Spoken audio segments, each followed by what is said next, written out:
In relation to your upcoming talk, Authentic Leadership, The Genius of Consciousness, it's on the 19th of May in the Stillorgan Park Hotel. It says here that in recent times in Ireland, the absence of accountability and authenticity by the key individuals who are responsible for the troubled political, social and economic state we are in, these absences are not surprising. The most powerful unconscious defence mechanism that individuals form is denial. Now, when I read that first, I thought, here we go again.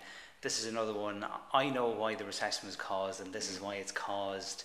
Yet when I read further down, it does explain it a bit further, that there's actually probably a certain amount of denial among the general public, if you like, that we all had a hand, act or part in this. And we're not going to talk about the recession, but I suppose about everything that happens, we all have a hand, act and part in it, don't we?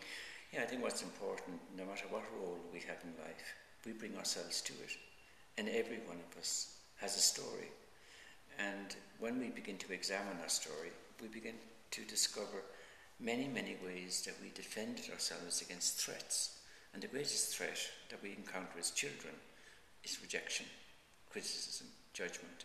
And fascinating, if you ever watch, when you give a child their first little tip in the bottom, right, little smack in the bottom, and if you watch their faces, you see absolute devastation.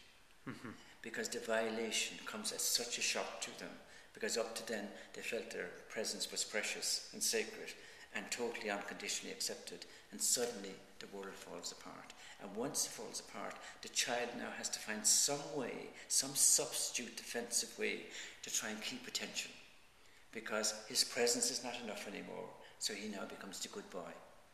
And he tries to please, right? And many people who get into leadership roles were very often people who were put on pedestals as children because they were the best, they were the top of the class, right? They were the winners. And it's interesting, in the corporate world, they talk about the highly engaged employees, and they'll do everything to keep these highly engaged employees.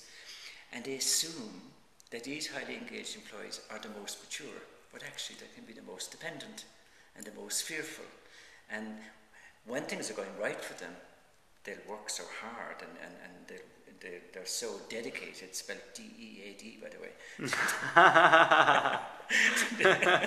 Dedicated to work, right, and overcommitted, that they neglect their families, they neglect their children, they neglect themselves most of all, for getting recognition through being the best, through being the top performer, right? For example, you take medical doctors who have to work so hard to get into medicine, because you have to walk on water to get into medicine. They have the highest suicide rate, they have the highest drug addiction rate, they have the highest rate of marital and family breakdown.